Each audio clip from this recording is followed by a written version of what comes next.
Those people specifically which belongs to the technical fields like engineering या applied sciences, उनके लिए obviously Germany एक बहुत ज़्यादा favorite destination होता है. Is PTE acceptable in Germany or not? कुछ यूनिवर्सिटीज़ पे वो लिखा होता है, कुछ पे मेंशन नहीं होता, तो उसमें क्या करना है. और there are different types and all that, जिसके अंदर बच्चा जो है ना वो बहुत ज़्यादा फंस जाता है. अगर तो आप जा रहे हो जनाब स्टडी वीज़ा के ऊपर फॉर योर बैचलर्स और मास्टर्स और फॉर योर PhD प्रोग्राम, तो you can opt for Pearson test of English. Now PT online, PT किस तरह का भी आपको प्रोडक्ट मिल जाता है जो कि आप घर बैठे बैठे टेस्ट दे सकते हो, आपको सेंटर में जाके देने की जरूरत नहीं है. Hello and welcome to another video. I am Ahmed, one of the IELTS and PT trainer at Edify group of companies, and in today's video I am going to talk about Germany. एक बहुत prominent और मकबूल destination है for the students, and obviously there are so many reasons why it should be, because of a good quality education, because of the tech that they have. जितनी बड़ी हमारे पास major companies हैं, car companies हैं, और इसके अलावा जो tech companies हैं लाइक Siemens और BMW and all, मतलब sort of the very prominent companies, they obviously have their head offices there, और सारा उनका जो originated आप कह सकते हैं कि टेक्नोलॉजी जो ओरिजिनेट करी है, that is from that one land. So in terms of for those people specifically which belongs to the technical fields like engineering या applied sciences, उनके लिए obviously Germany एक बहुत ज़्यादा favorite destination होता है. इसके अलावा अगर आप let's say कंसिडर कर रहे हो अपना MBA या इस तरह का कोई कोर्स, फाइनेंस हो गया या इकोनॉमिक्स हो गया या इनोवेशन और एंटरप्रेन्योरशिप से related, so I guess again Germany could be a very good destination, not only because they have a good, you can say, education system, but also because they can provide you a lot of exposure in terms of your work, your internship, और उसके बाद जो आपको जो community का जो exposure मिलेगा, that is imperative. आज की वीडियो में मैं बात ये करना चाहता था कि चूँकि it's a very good destination and very prominent destination among the students, so is PTE acceptable in Germany और नॉट. प्रीवियसली जो जर्मन यूनिवर्सिटीज़ हैं वो मेजरली रिलाई कर रही थी IELTS के ऊपर और TOEFL के ऊपर, और यही दो टेस्ट थे जो कि चल रहे थे, और उसमें से भी IELTS जो है वो majority of the time is acceptable, and they have some different criterias. Obviously it varies from university to universities, but they heavily rely on IELTS. So today I'm going to talk about whether they are accepting PTE or not. So first of all, to understand that, I think obviously the answer to that question is yes.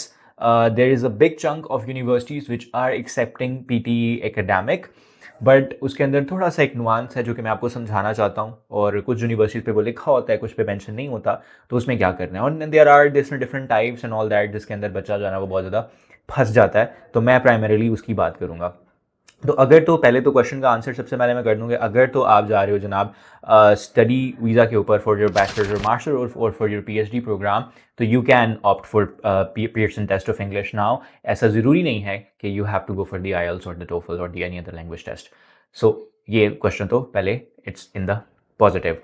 अब nuance जो है जो कि मैं समझाना चाहता हूँ वो ये है कि जब आप जाकर थोड़ी सी रिसर्च करते हो और पता चलता है कि यूनिवर्सिटी की जो वेबसाइट पे लिखा हुआ है वहाँ पे कहीं पे PTE एकेडमिक लिखा होता है, कहीं पे PTE ऑनलाइन लिखा होता है, what is the difference between that? PT तो ऑनलाइन ही टेस्ट है, मतलब कंप्यूटर बेस्ड टेस्ट है, तो what's the difference between online and PTE academic? और एक और जो बज़वर्ड बहुत ज़्यादा यूज़ होता है ऑब्वियसली जब आप अपना टेस्ट बुक कराने जाते हो, तो PT UKVI और non UKVI regular and all that stuff. So first of all, let me explain the difference between PT academic and PT online.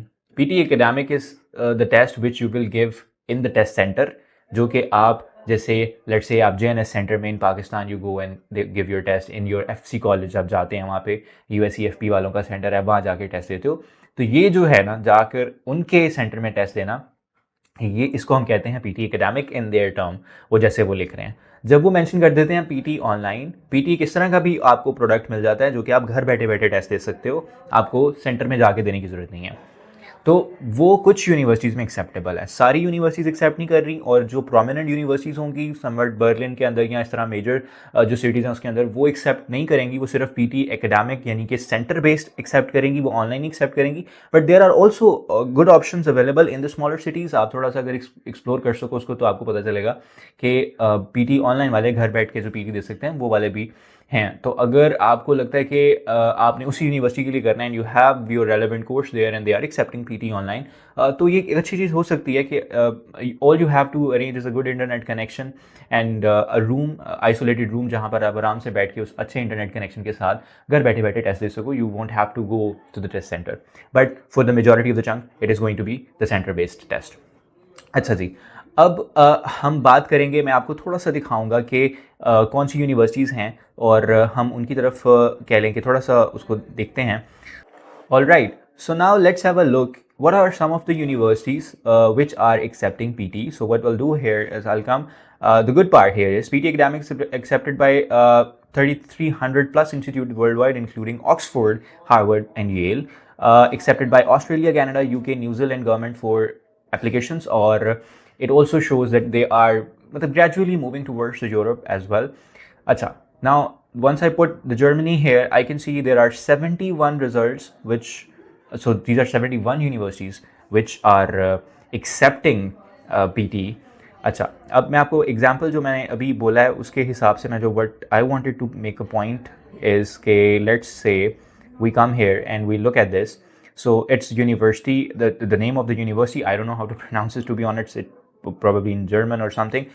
So उसकी जो लोकेशन है वो भी यहाँ पर मेंशन है, प्रोग्राम टाइप्स आ रहे हैं अंडर ग्रेजुएट, पोस्ट ग्रेजुएट, और वो बता रहे हैं कि पीटी एकेडमिक. अब जब ऐसे लिखा हुआ है ना कि उसने पीटी एकेडमिक उन्होंने मेंशन किया हुआ, तो इस केस के अंदर आपने सेंटर बेस्ड टेस्ट देना है. अगर मैं आपको कोई और एग्जाम्पल इसमें से दिखा सकूँ, possibly if I can find, okay, likely I found one. This is the name of the university. If we look at the data here, तो हमें पता चल रहा है, आपको लोकेशन आ रही है, आपको पता चल रहा है कि they are accepting PT for all of the courses that they are offering. क्या ही अंडर ग्रेजुएट है, क्या ये एसोसिएट डिप्लोमास के लिए भी even they are accepting. And the fun fact is they are also accepting PT academic online, जो घर से बैठ के वाला टेस्ट है वो भी ये लोग एक्सेप्ट कर रहे हैं. So that is a really cool feature. And obviously if you are targeting Germany and if you are comfortable giving the test at the home, तो आप ये कर सकते हो सेलेक्ट. ठीक हो गया. So this is the point that I wanted to make here. If you want to access this list of the universities, I will put down the link in the description. You can click on the link and you will have access of all of these information obviously. तो आप जाके उसको one by one देख सकते हो, explore कर सकते हो. अब हम बात कर लेते हैं the difference between the UKVI and the non UKVI. जो UKVI होता है उसका टेस्ट प्रिपरेशन में कोई डिफरेंस नहीं आता. यूके की गवर्नमेंट जो है ना वो उसको प्रेफर करती है. यूके में जब आप अपना स्टूडेंट वीज़ा अप्लाई कर रहे हो या आप वर्क इमिग्रेशन वगैरह के लिए जा रहे हो, तो दे प्रेफर कि आपने UKVI टेस्ट दिया हो. उसमें होता ही है कि उसमें थोड़ी सी एक्स्ट्रा सर्वेलेंस होती है, थोड़ी सी एक्स्ट्रा सख्ती होती है, जिसकी वजह से वो उसको ज़्यादा ऑथेंटिक कंसिडर करते हैं. There is no chance that anybody else can give a test आपकी जगह पर जाके, जो कि एक बहुत ज़्यादा मिथ रिवॉल्व अराउंड करती है. तो वो मिथ यहाँ पर हमें देखने को नहीं मिलती है. ठीक है, तो UKVI इसलिए सिक्योर कंसिडर किया जाता है, but that is only for the UK specifically. अगर आप अब यहाँ पर देख रहे हो, इन्होंने इनमें कहीं पे भी उन्होंने PT एकेडमिक UKVI मेंशन नहीं किया हुआ. देयर सिंपल PT एकेडमिक है या फिर PT एकेडमिक ऑनलाइन है. तो इस केस के अंदर अगर आप इन यूनिवर्सिटीज़ को टारगेट कर रहे हो और आप जर्मनी को टारगेट कर रहे हैं, if you want to opt for that test, तो probably you will go for the regular PT. You don't have to go for the PT academic UKVI. अब लास्टली अगर हम मार्क्स की बात करें कि कितने मार्क्स रिक्वायर्ड होंगे, तो अगेन मैं ये शायद पहले कितनी ज़्यादा रील्स में बोल चुका हूँ और मैं वीडियोस में भी बता चुका हूँ कि पीटी के साथ एक जो छोटा सा प्रॉब्लम है ना, वो ये है कि हर यूनिवर्सिटी जो है उसका सॉर्ट ऑफ डिफरेंट क्राइटेरिया है. आइल्स की तरह नहीं है कि फिक्स है कि हर यूनिवर्सिटी कहेगी 6.5 है तो उसका मतलब 6.5 है. इसमें कुछ उसको कहेंगे कि जी हमारे पास 65 रिक्वायरमेंट है, कुछ कहेंगे 70 रिक्वायरमेंट है, कुछ कहेंगे 68 रिक्वायरमेंट है. तो इट्स अ वेरिंग रेंज. तो इसलिए कभी भी स्पेसिफिकली नहीं कहा जा सकता कि ये चलेगा, but on average according to the research, on average you should have at least 55 if you want to opt for your postgrad. अगर आप अपने मास्टर्स वगैरह के लिए जा रहे हो तो 55 तक you need to score, and if it's for your undergraduate तो आप somewhere between 50 to 52 you should fall around that. तो ये जो स्कोर है आपने ये माइंड में रखना है. That is like the bare minimum. Obviously इससे जितना ज़्यादा होगा उतना आपका जो है वो आसान हो जाएगा एडमिशन, और probably you'll get some other advantages as well. So this is what you need to consider.